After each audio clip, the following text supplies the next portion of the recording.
초가을 햇살이 부드럽게 내려앉던 9월 28일 오후, 서울 강남구 도산대로 모퉁이에 자리한 현대자동차 플래그십 쇼룸 현대모터스튜디오, 서울 앞에 예상치 못한 인파가 모여들었다. 그 중심에는 모자를 푹 눌러쓴 채 어머니의 손을 살포시 잡고 들어서는 이찬원이 있었다.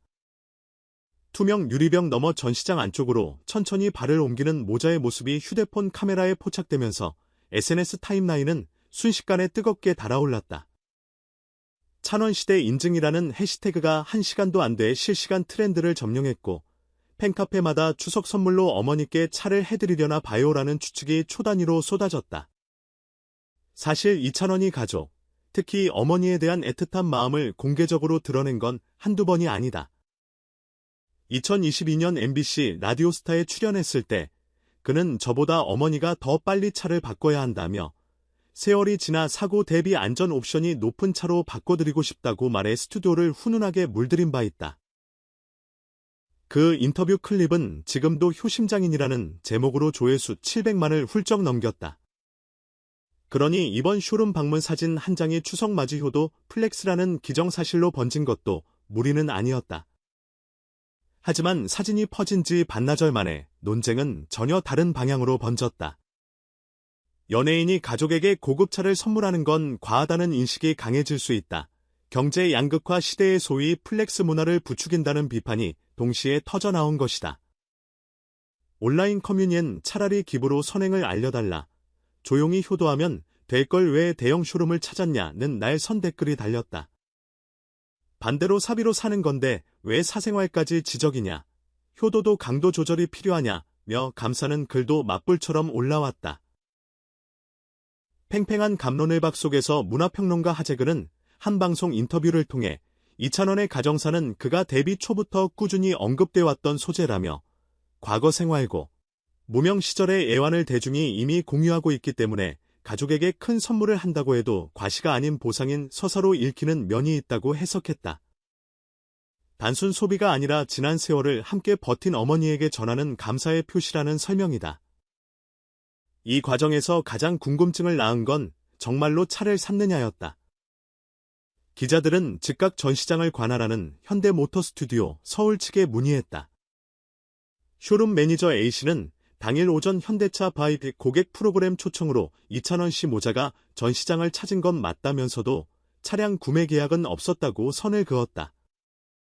그는 이어 현대차는 브랜드 홍보를 겸해 일정 등급 이상의 부해 및 고객에게 신차 시승, 커스터마이징 체험, 기프트 패키지 전달 행사를 진행하는데 이찬원 씨도 그 일환이라고 덧붙였다. 사진 속에서 모자가 현대 브랜드 앰베서더로 알려진 직원과 이야기를 나누던 장면은 맞춤형 시승 코스와 내 외장 컬러북 등을 설명받는 과정이었다는 게 전시장의 입장이다. 해당 설명이 알려지자 여론은 또 한 번 뒤집혔다. 결국 사진 한 장으로 섣부른 판단을 했다는 자성 목소리가 흘러나온 동시에 본인이 먼저 공개한 적 없는데 사생활이 과하게 소비됐다는 비판이 재차 제기됐다. 실제로 이찬원의 쇼룸 방문 사진은 팬 계정 중 한 곳이 현장 목격을 올리면서 시작됐다. 소속사 물고기 뮤직 측은 그날 밤 해당 운영자에게 사진을 내려달라고 정중히 요청했고, 이후 당사는 아티스트와 가족의 사적 일정이 무단 확산되는 데 대해 엄중히 대처할 것이라는 공지를 게시했다. 업로드 계정은 곧바로 게시물을 비공개로 전환했지만 이미 캡처가 여러 커뮤니티로 복제된 뒤였다. 업계 매체들은 이런 풍경을 이찬원 프리미엄 혹은 효도 마케팅의 역습이라고 진단했다. 최근 몇 년간 트로트 가수들의 팬덤이 막강한 구매력을 바탕으로 브랜드 콜라보와 상품 완판을 이끌며 유통, 자동차 업계가 이른바 중장년 마케팅 공략에 사활을 걸고 있다는 분석이다. 한 광고업계 관계자는 이찬원은 단순 모델을 넘어가죠. 효도 서사라는 고유 스토리텔링이 있기 때문에 자동차, 보험, 주택 등 고관여 상품에서도 매력적이라고 평했다. 이번 해프닝 역시 그런 브랜드 가치가 얼마나 민감하게 소비되는지 방증한다는 것이다. 그렇다면 정작 이찬원 자신은 이번 논란을 어떻게 바라보고 있을까? 공식 입장은 없다. 다만 그의 최근 팬 플랫폼 글에는 짤막하게 걱정 말고 건강 챙겨요. 저는 오늘도 노래 연습 중입니다. 라는 문장이 올라왔다. 논쟁이 한창이던 날 저녁. 그는 연습실에서 사랑은 늘 도망가 피아노 버전을 라이브로 불러올렸는데 댓글 첫 줄은 엄마를 위해 준비 중이라는 그 노래라며 훈훈한 농담을 띄우기도 했다. 대중은 이미 알고 있다. 이찬원이라는 이름이 최초로 주목받은 건 효도 서사였다. 어머니를 챙기는 모습. 할머니 곁에 늘 붙어 있었다는 일화. 그리고 꿈을 밀어준 가족 이야기가 트로트 오디션 프로그램 미스터트롯 결승 무대를 장악했다. 이후 그가 벌어들이는 광고, 콘서트 수익의 용처 역시 매번 관심 대상이 됐다.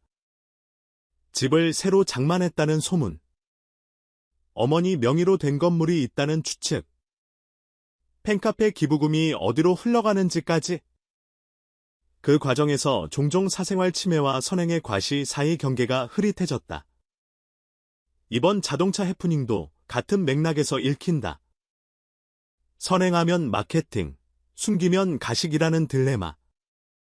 전문가들은 공통적으로 공인의 사생활은 대중적 호기심을 충족하지만 그 선을 넘으면 오히려 선한 영향력이 훼손된다고 경고한다.